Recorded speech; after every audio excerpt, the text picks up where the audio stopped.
صلی اللہ علی محمد صلی اللہ علیہ وسلم۔ اعوذ باللہ من الشیطان الرجیم، بسم اللہ الرحمن الرحیم، والصلاة والسلام علی رسولہ الکریم۔ بخاری شریف باب مواقیت الصلاۃ جاری ہے، اور آج اس میں جو باب ہم پڑھیں گے اس کا عنوان ہے باب فضل العشاء، عشاء کی نماز کی فضیلت کا بیان۔ حدیث ہے 541، اور یہ حضرت عروہ بن زبیر رضی اللہ تعالیٰ عنہ سے اس حدیث کی روایت ہے۔ ان عروہ ان عائشہ اخبرتہ قالت، عروہ بن زبیر فرماتے ہیں کہ عائشہ صدیقہ رضی اللہ تعالیٰ عنہ نے فرمایا اتم رسول اللہ صلی اللہ علیہ وسلم لیلۃ بالعشاء، کہ رسول اللہ صلی اللہ علیہ وسلم نے ایک رات عشاء کی نماز میں کافی دیر کر دی۔ وذالک قبل ان یفشع الاسلام، اور یہ وہ وقت تھا جب بھی اسلام بہت زیادہ نہیں پھیلا تھا۔ فلم یخرج حتی قال عمر، اور آپ صلی اللہ علیہ وسلم گھر سے نہ نکلے یہاں تک کہ عمر رضی اللہ تعالیٰ عنہ نے فرمایا نام النساء والصبیان، کہ عورتیں اور بچے سو رہے ہیں۔ فخرج، پھر آپ صلی اللہ علیہ وسلم نکلے۔ فقال لأہل المسجد، اور پھر اہل مسجد سے فرمایا، یعنی جو لوگ مسجد میں بیٹھے تھے ان سے فرمایا ما ينتظر احد من اہل الارض غیرکم، کہ اس وقت روئے زمین پر بسنے والوں میں سے تمہارے علاوہ کوئی بھی اس نماز کا انتظار نہیں کر رہا۔ تو باب ہمارا ہے مواقیت الصلاۃ کے نماز کے اوقات کا بیان، اور یہاں پہ جو چیز بیان کر رہے ہیں امام بخاری حضرت عروہ بن زبیر رضی اللہ تعالیٰ عنہ حضرت عائشہ رضی اللہ تعالیٰ عنہ سے یہ خبر میں دے رہے ہیں کہ ایک رات جو تھا نبی کریم صلی اللہ علیہ وسلم نے عشاء کی نماز میں بہت دیر کر دی، اور یہ وہ وقت تھا جب ابھی اسلام بہت زیادہ پھیلا نہیں تھا، یعنی ابھی کچھ مدینہ میں ہی اسلام جو ہے یعنی بہت زیادہ قبائل تک باہر نہیں پھیلا تھا، ورنہ پھر بہت ساری مسجدیں بن گئی تھی بعد میں، اور اس وقت زیادہ تر لوگ جو ہے مسجد نبوی میں ہی نماز پڑھا کرتے تھے۔ تو مسجد نبوی میں لوگ نماز کے انتظار میں بیٹھے تھے، اور آپ صلی اللہ علیہ وسلم نے نماز میں تاخیر کر دی، اور آپ اپنے کوئی مصروفیت ایسی تھی، آگے ہم جا کے پڑھیں گے کہ اس دن کسی غزوے کی تیاری تھی جس میں آپ صلی اللہ علیہ وسلم نے کچھ دیر کر دی، کو مصروفیت میں رہے،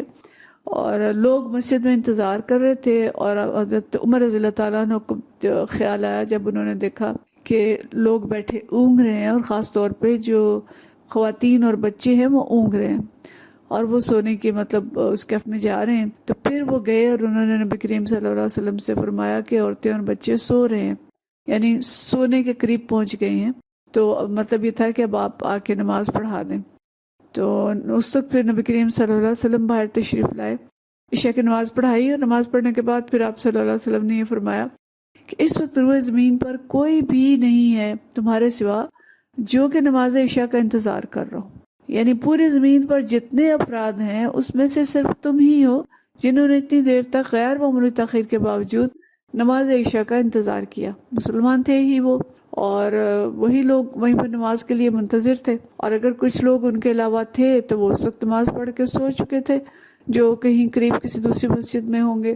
یا پھر یہ کہ وہ لوگ تھے کہ جو نماز نہیں پڑھتے۔ تو مطلب یہ کہ نماز کا انتظار جو تھا اس کی فضیلت کا بیان آپ صلی اللہ علیہ وسلم نے فرمایا، خاص طور پر عشاء کی نماز کا، کہ اگر اس طرح انتظار کریں گے تو اس کا بہت زیادہ اجر ہے، اور ان لوگوں کو خوشخبری دی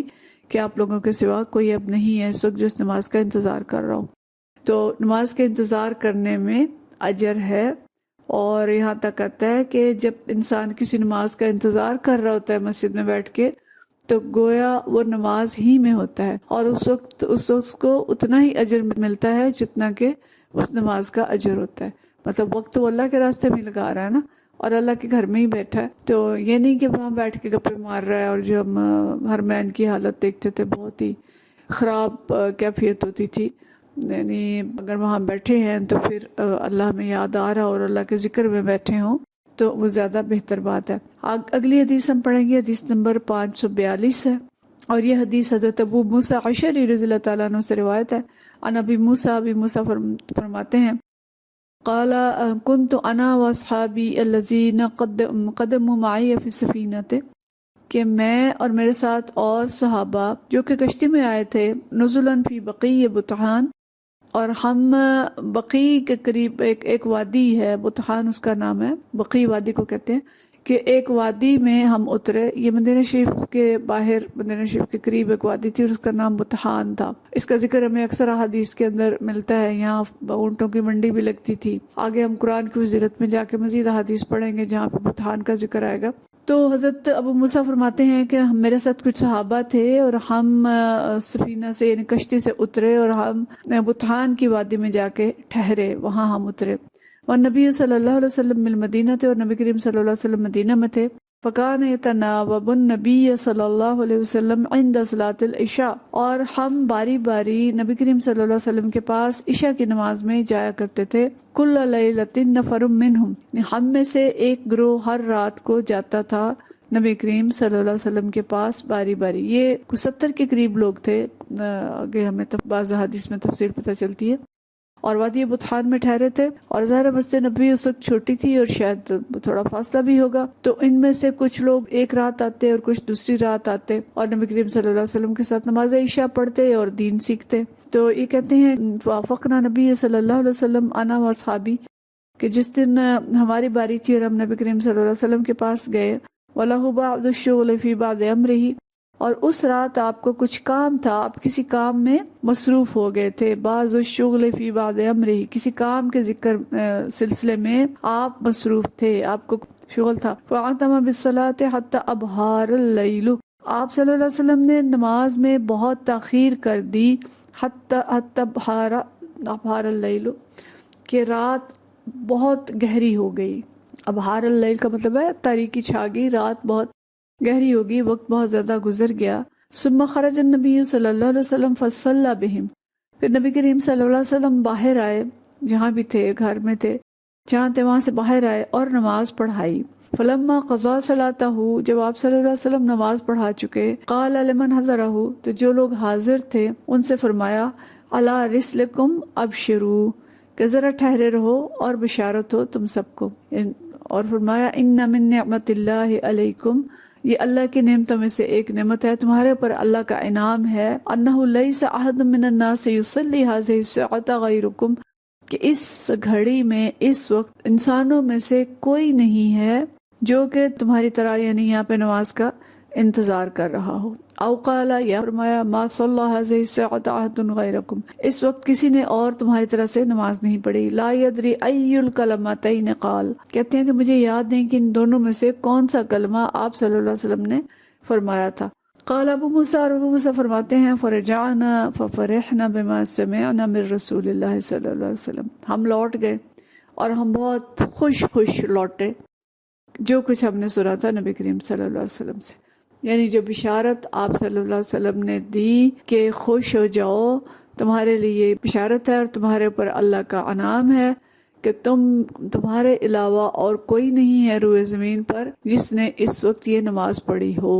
یعنی عشاء کی نماز آدھی رات کے وقت، اور آدھی رات کو تو سب لوگ سو رہے ہوتے ہیں، اکثریت سو رہی ہوتی ہے، اس وقت تو خاص طور پہ سو رہی ہوتی تھی. تو اس وقت بشارت دی کہ صرف تم لوگ ہو جو بھی نماز کے انتظار میں بیٹھے ہو. تو یہ حدیث جو ہے حضرت ابو موسیٰ اشعری جو ہے یہ یمن سے آ رہے تھے کشتی پہ سوار ہو کے، اور ان کے ساتھ کافی سارے لوگ تھے. لیکن ہوا یہ کہ راستے میں ہوا جو تھی وہ ناموافق تھی. کشتیاں بادبانوں سے چلا کرتی تھی، اس وقت جہاز نہیں ہوتے تھے جو موٹروں سے چلتے تھے یا انجنوں سے چلتے تھے، کشتیاں ہوا کے رخ پہ چلتی تھیں. تو ہوا جو تھی اس کا رخ کسی اور طرف ہو گیا اور کشتی کو جو ہوا تھی وہ حبشہ کی طرف لے گئی. تو یہ لوگ حبشہ چلے گئے اور وہاں کشتی سے اترے اور کئی سال تک وہاں رہے، اور پھر اس کے بعد یا کچھ عرصہ وہاں رہے اور قیام کے بعد پھر وہ مدینہ شریف آئے. اور جب وہ مدینہ آئے تو آ کے وادی بطحان میں ٹھہرے، اور باری باری یہ لوگ عشاء کے وقت نبی کریم صلی اللہ علیہ وسلم کے پاس آتے تھے. انہوں نے وقت مقرر کر لیا تھا، باریاں مقرر کر لی تھیں کہ ایک دن ایک گروپ جائے گا، دوسرے دن دوسرا گروپ جائے گا. تو جس دن حضرت ابو موسیٰ اشعری کی باری تھی اس دن نبی کریم صلی اللہ علیہ وسلم مصروف ہو گئے رات میں کہیں، اور آدھی رات کے بعد تشریف لائے. بہت رات گہری ہو چکی تھی اور تو آ کے نماز پڑھائی، اور اس کے بعد پھر یہ خوشخبری دی کہ کوئی نہیں ہے تم میں سے تمہارے علاوہ جو اس وقت نماز کا انتظار کر رہا ہو. تو وہ کہتے ہیں کہ فرجعنا ففرحنا، کہ ہم واپس ہوئے رسالت میں کہ ہم بہت خوش تھے. تو اور خوشی اس بات پہ تھی کہ بہت امتیازی قسم کی نماز ہے جو ہم نے پڑھی اور ہمیں اس کا بہت ثواب ملا. تو اس حدیث سے ہمیں پتہ چلتا ہے کہ نماز عشاء جو ہے وہ دیر تک پڑھی جا سکتی ہے، اس کا وقت جو ہے وہ طویل رات تک موجود ہے، اور نبی کریم صلی اللہ علیہ وسلم نے بعض اوقات نماز میں تاخیر کی ہے اتنی کہ آدھی رات ہو گئی، اور بعض حدیث میں یہ بھی ملتی ہیں کہ آپ صلی اللہ علیہ وسلم یہ بھی فرماتے تھے کہ اگر میرے لیے ممکن ہو، اگر تم لوگوں کے لیے مشکل نہ ہو تو میں عشاء کی نماز اسی طرح سے تاخیر سے پڑھایا کروں، یعنی پسندیدہ یہ ہے کہ عشاء کی نماز جو ہے وہ دیر سے پڑھائی جائے، اور جتنی دیر کوئی شخص نماز کے انتظار میں رہے گا اتنی دیر وہ نماز کے اندر ہی تصور کیا جائے گا۔ تو یعنی پتہ یہ چلتا ہے کہ جب لوگوں میں قوت ہو اور تاخیر کے ساتھ نماز عشاء ادا کرنا ان کے لیے آسان ہو تو انہیں دیر سے ادا کرنی چاہیے، مطلب یہ کہ آخری عمل ان کا جو ہے وہ یہی ہونا چاہیے کہ وہ عشاء کی نماز پڑھیں اور اس کے بعد وہ سو جائیں، نماز کے بعد نہ زیادہ گفتگو کی جائے، نہ کوئی اور ایسے کام کیے جائیں جو کہ بہت یعنی ضروری کام نہ ہوں، اگرچہ ایسی اجازت ہے۔ یہاں بھی نبی کریم صلی اللہ علیہ وسلم نے نماز کے بعد گفتگو فرمائی اور صحابہ کرام رضوان اللہ اجمعین کو تعلیم دی۔ یہ حدیثیں ہم آگے جا کے تفصیل سے پڑھیں گے، لیکن بہرحال مقصد یہ ہے کہ نماز جو ہے کوشش ہو کہ یہ رات کا آخری عمل ہو، لیکن اگر ایسا ہے کہ یہ ڈر ہو کہ نماز قضا ہو جائے گی اگر زیادہ دیر کی، یا اس کے اندر خشوع نہیں رہے گا، تھک جاتے ہیں دن کے کام کے بعد، تھکن زیادہ ہے، تو پھر اول وقت میں ہی پڑھ لیں، اور مقصد یہ ہے کہ نماز کے اندر خشوع بہرحال ہونا چاہیے، تو جس وقت میں زیادہ خشوع لگتا ہے وہ پڑھ لی جائے، لیکن جتنی تاخیر کر کے پڑھی جائے اتنی پسندیدہ ہوگی۔ اور ایک اور بات ہمیں یہاں سے پتہ چلی کہ اہل ایمان کو کسی نیک کام پر بشارت دینا بڑی اچھی بات ہے، تاکہ ان کے دل خوش ہوں، کہ اگر صحابہ کرام رضوان اللہ اجمعین نے نماز کا انتظار کیا تھا تو آپ صلی اللہ علیہ وسلم نے ان کو اس پہ بشارت دی، اور اس سے پھر وہ بہت خوش ہو کے گئے، اور انہوں نے اس بات پہ بڑا جشن منایا کہ ہمیں اتنی بشارت دی گئی ہے کہ ہم وہ بہترین لوگ ہیں جو اس وقت نماز کے انتظار میں بیٹھے ہیں اور ہمارے سوا اور کوئی نہیں ہے۔ تو بہرحال اس حدیث سے ہمیں مین جو اس کو مواقیت الصلاۃ میں لانے کا مقصد تھا وہ یہ کہ نماز عشاء کا وقت رات گئے تک موجود ہے، لیکن یہ آتا ہے کہ 2/3 سے زیادہ رات نہیں کرنی چاہیے، 2/3 سے پہلے نماز پڑھ لینی چاہیے۔ وآخر دعوانا ان الحمدللہ رب العالمین۔